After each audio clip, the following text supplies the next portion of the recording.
Tell us a little bit about yourself, where you grew up, and things like that. Started off. I grew up in southwest Ohio, a town called Springfield. Left when I was 15 to play baseball in Southern California. Left there when I didn't make first string at UCLA. Went back to Ohio, my parents' home. Got drafted immediately, as was the way of things in those days. Went to Fort Jackson, South Carolina. Through my Army testing, was shown to have an aptitude for math. Was offered positions at either Fort Ben Harrison in Indiana or the Aviation Center at Fort Rucker, Alabama. So I chose aviation. Went to Fort Rucker, went through school there, ended up in Vietnam, again as was the want in those days. Was lucky enough to be assigned to a command aviation company. There were only two in Vietnam. We flew special missions, extractions, VIPs, star grade officers. And was lucky enough to serve with a lot of the classmates I'd been with and instructors. Didn't have a lot of success. I was shot down 3 times, incurred injuries. When I came back, I was to go back to Fort Rucker as an instructor at the Aviation Center at Fort Rucker, Alabama. I got those orders while on medical leave with my parents in Ohio.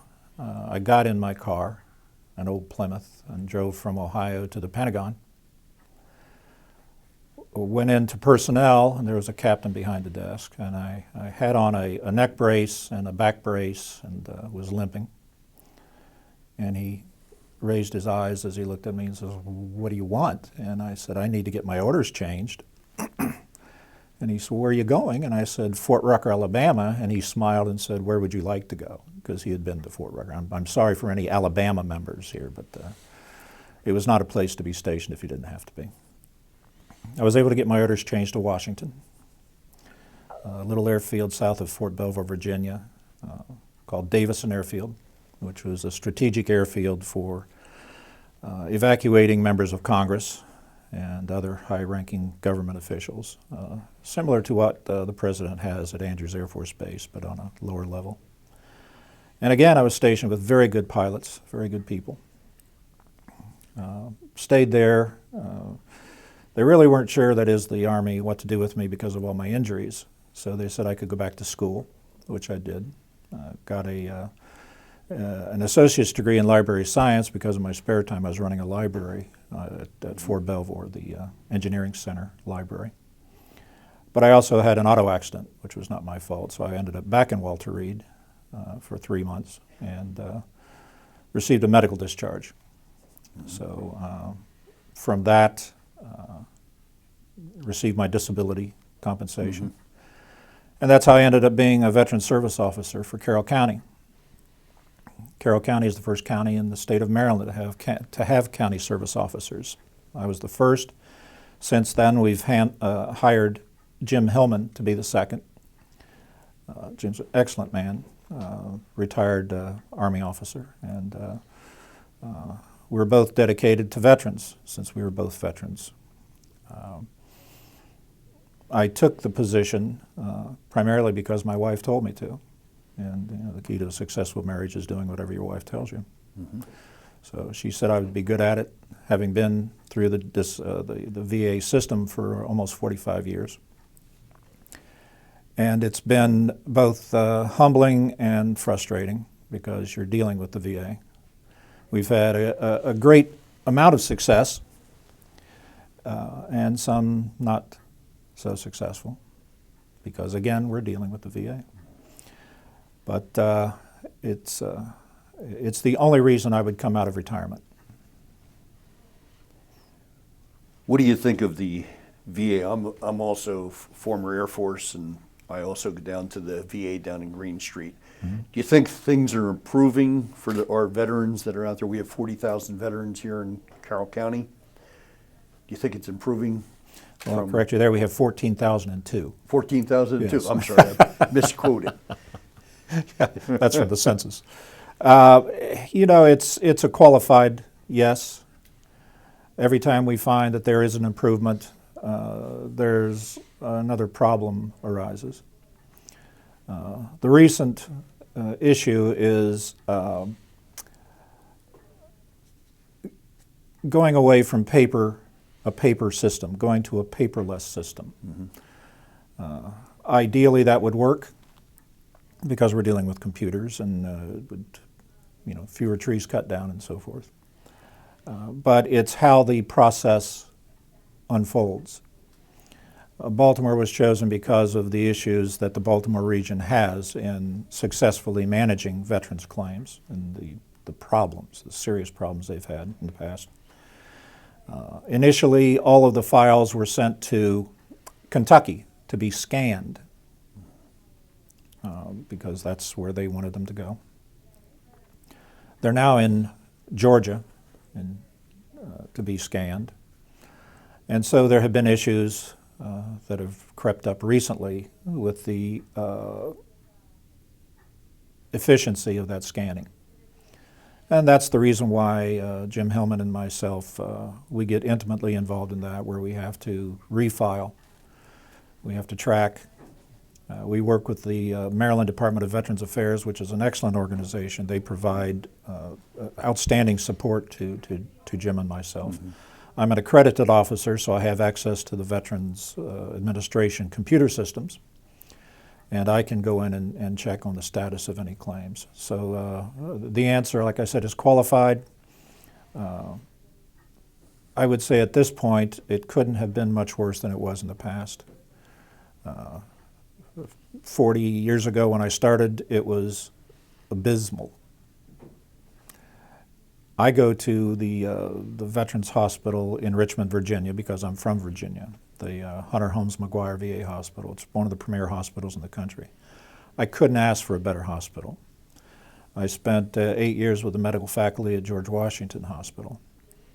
I would tell people when they would ask, when I would give talks, that I would recommend the Richmond VA Hospital over George Washington, which didn't give me a lot of fans at GW. And it wasn't a slam at GW at all.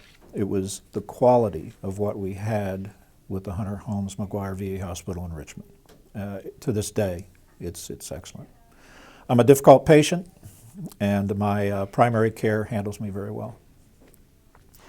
As far as the primary care, is it still a problem, for example, with the VA to get that first appointment, for a new veteran that gets signed up? I think it was like 60 or 65 days. Oh, it was over 80 days. Baltimore is 84 days. Mm-hmm. It's still the problem. And the problem right now is one of the things Congress came up with was an ability for veterans who could not get an immediate appointment to be seen at a local doctor's office. And I'll be political here and say it was a convoluted system. I don't know anybody that's been able to use it. Both the VFW and the American Legion have come out with articles in their magazines indicating the same thing. They used a 40-mile radius as the crow flies, which eliminated most of Carroll County from being able to use it if you couldn't get into Baltimore. However, before the veteran could be seen, the doctor had to agree to accept payment from the VA, and the VA had to accept the doctor. It's a government agency, so by the time all that happened, 30 days had long passed. So it was a system that was doomed to failure because it wasn't capable of succeeding the way it was established. They have altered it a little in that you now can measure the distance by mileage, not by a crow. So the people in Uniontown qualify, Union Bridge qualify and all, but something has to change there. The length of time hasn't decreased that much. I'll give you another example down at Hunter Holmes. I read an article, and it was just a one-page article that said the McGuire Hospital was 81 days to get an appointment. I called my primary care, who's been my doctor for 20 years, and as I said, I'm a bad patient, so I said, what in the world's going on down there? Why does it take so long? I need to know. And he said, that was that one-page article, and I said, yes, it was. And he said, it failed to mention certain things. The drawdown on the military, the number of members of the military that are being forced out. They're not getting out for the most part of their own free will. The government says we're downsizing, you have to leave.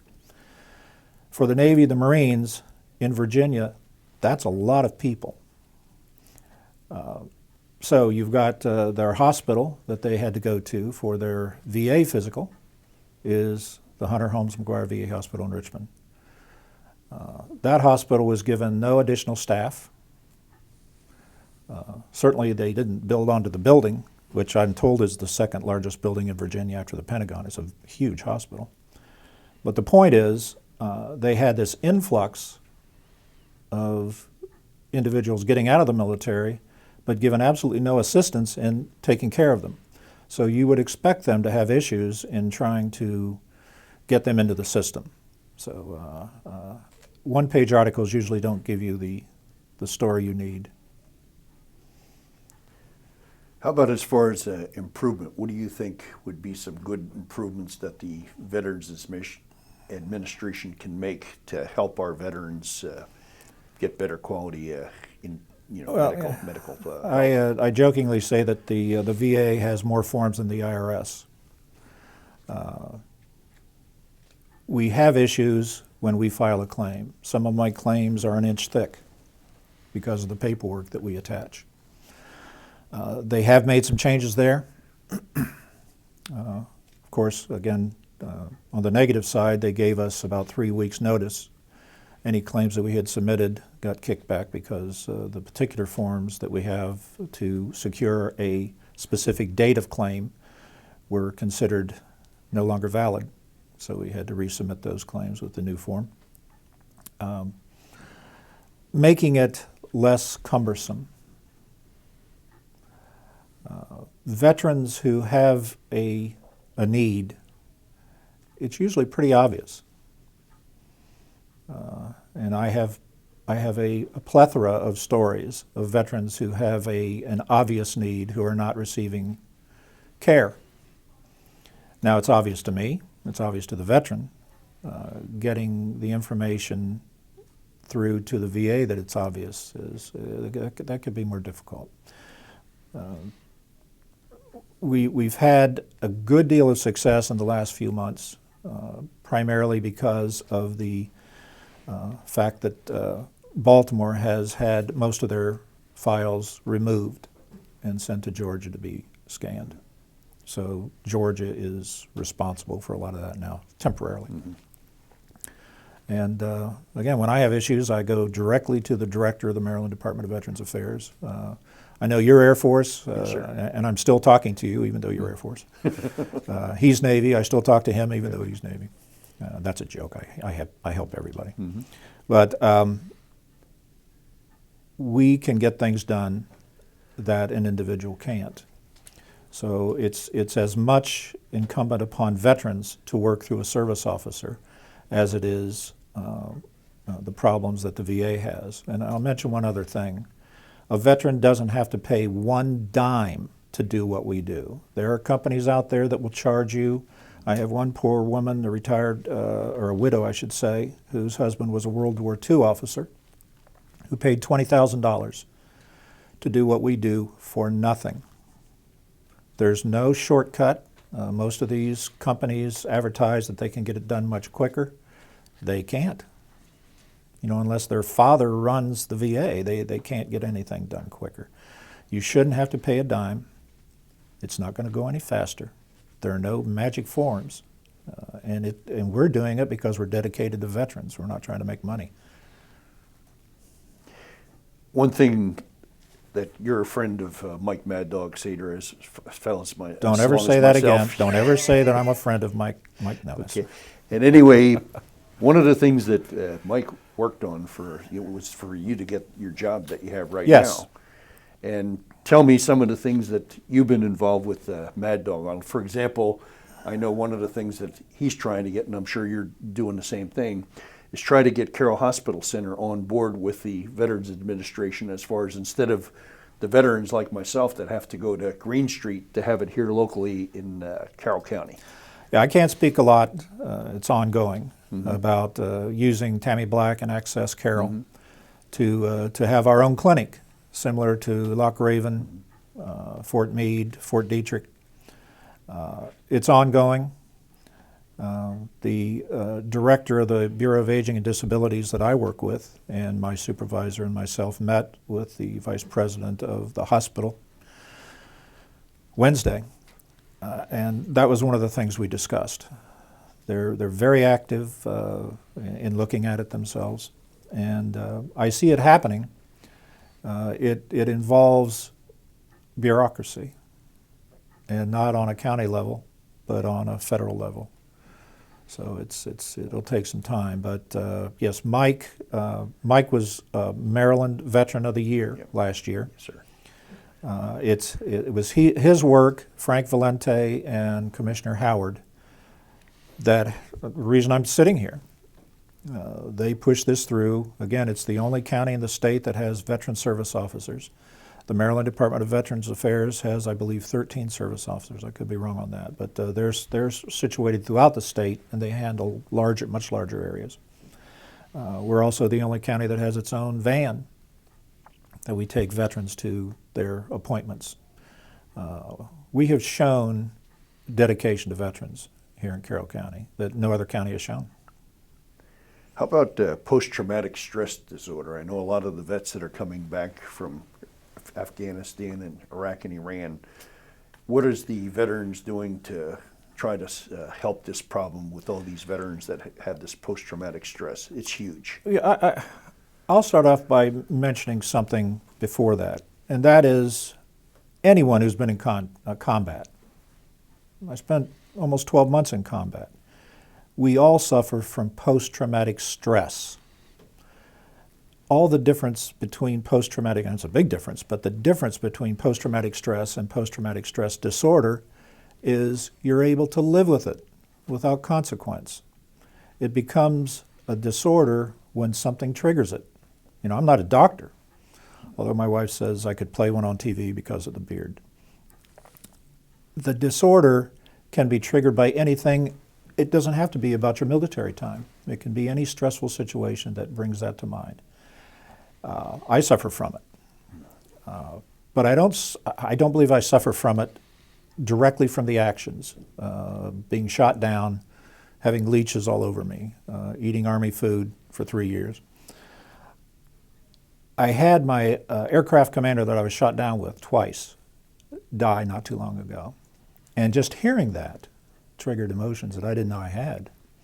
So what the VA has finally acknowledged through humiliation, I think, the need to really address the issue. Once again, the forms that we have to fill out makes it difficult for veterans to get the not just the compensation, because there is compensation involved for most that can prove combat involvement that causes the disorder, but treatment. We have an excellent facility in Baltimore that takes care of it. I've sent probably a few dozen veterans, and almost all of them have stayed in the process, because it's not something where you go to a meeting and you say, yeah, I've got this is what happened to me. Every time I smell diesel, you know, I have a problem. It's something that is resolved over a period of time. TBI, traumatic brain injury, is the one that was almost universally ignored. I suffer from seizures. I was in comas twice. I have what's called and this is a neurologist term, a plethora of nonspecific white matter in my brain, which my wife has taken to calling me nonspecific white matter. And I receive treatment for that. So the VA, I have very few complaints as a disabled veteran. A lot of it has to do where I go. We send veterans to both Green Street, which is down in Baltimore, but we also send them to Martinsburg, West Virginia. There's a difference in day and night in just the hospital setups. Martinsburg is a quiet, more serene surrounding. Baltimore has one of the state-of-the-art cancer centers now. They have laser knife. It's an excellent facility for cancer. So as far as what they're doing for post-traumatic stress and TBI, they're doing much more than they did. How much more they can do, remains to be seen. Let's go back to your time in the military. Mm-hmm. What did you really like? It was during the Vietnamese War. Yes. What did you get out of that as far as your feelings, your emotions, as far as being a part of protecting the United States? When Well, how do you feel about that? because I was drafted, excuse me, and I had I come from a well-educated family, a large family. I had family friends offering to send me to Canada, but I had a family that spent a great deal of time talking to me about the process and why we were there. I think I went over with a clear mindset as to why we were in Vietnam. Far less to do with politics, more to do with corporate America. I acknowledged that and I accepted that. I don't regret my time there. I think it gave me a sense of who I was that I would not have had otherwise.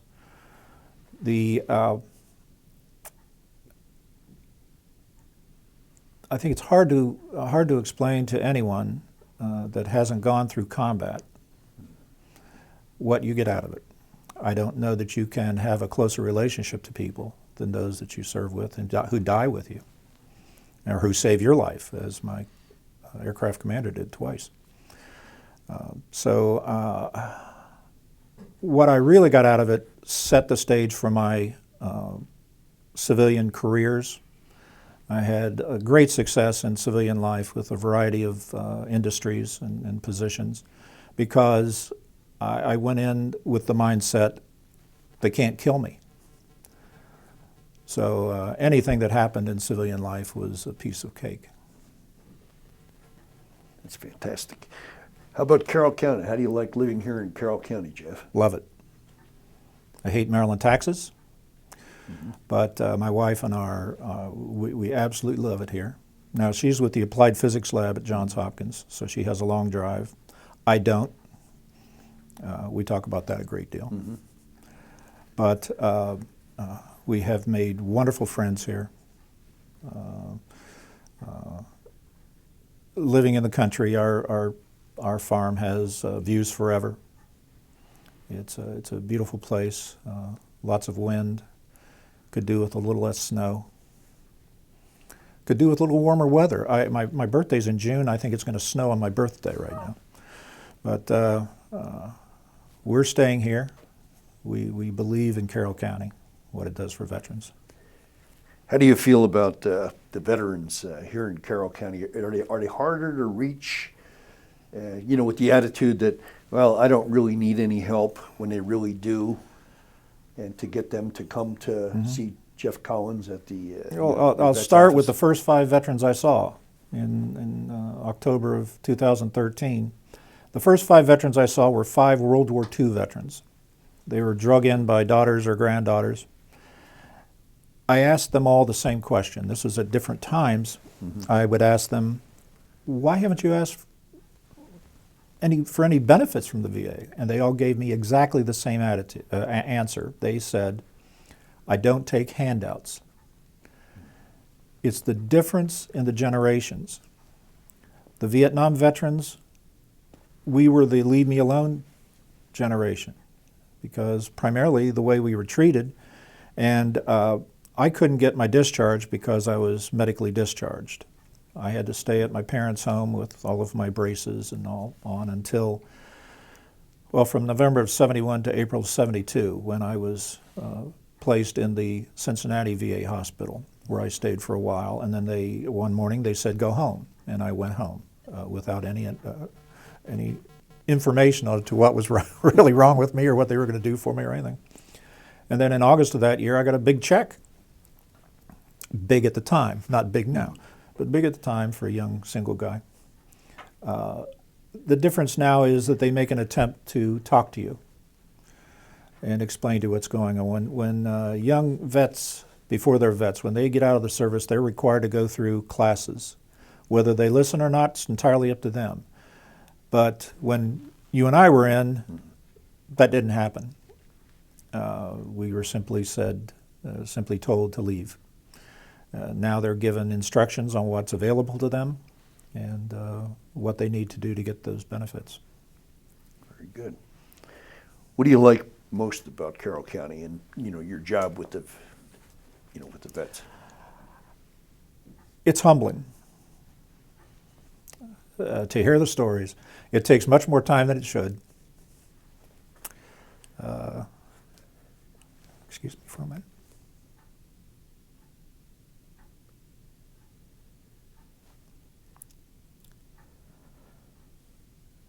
The World War II and the Korean vets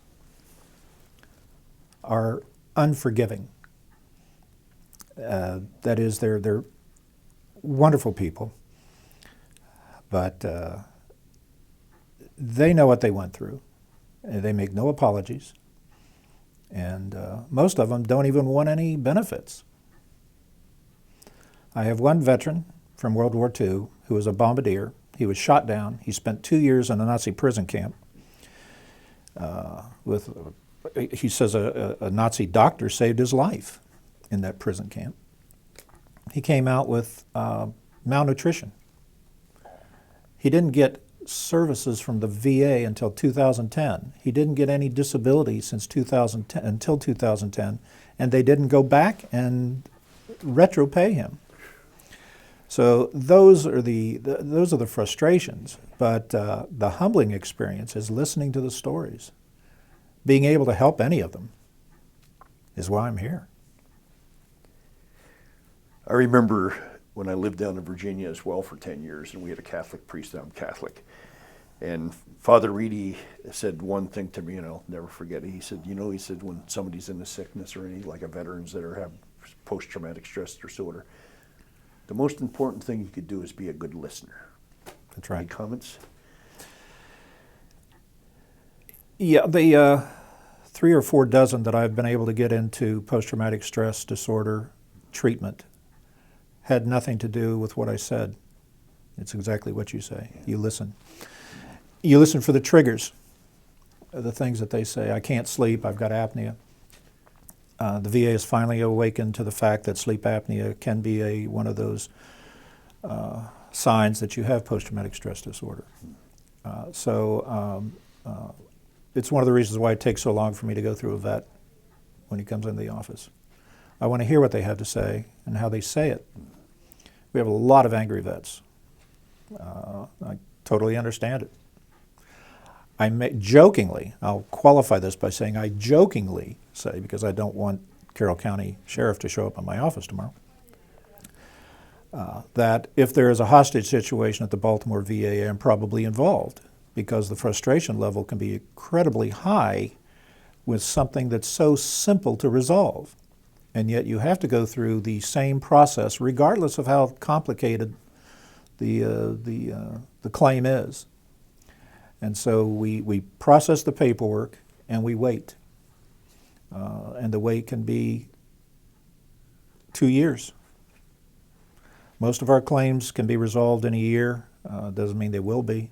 My very first claim that was successfully processed, the veteran died the same day.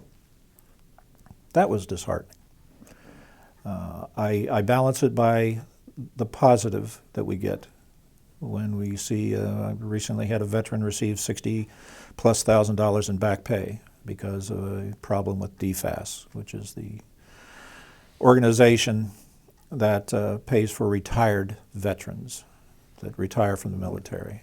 But they also receive disability. Now, the way the government is set up, if you receive a disability compensation from the VA, at less than 50%, you do not get that disability if you're receiving retired pay.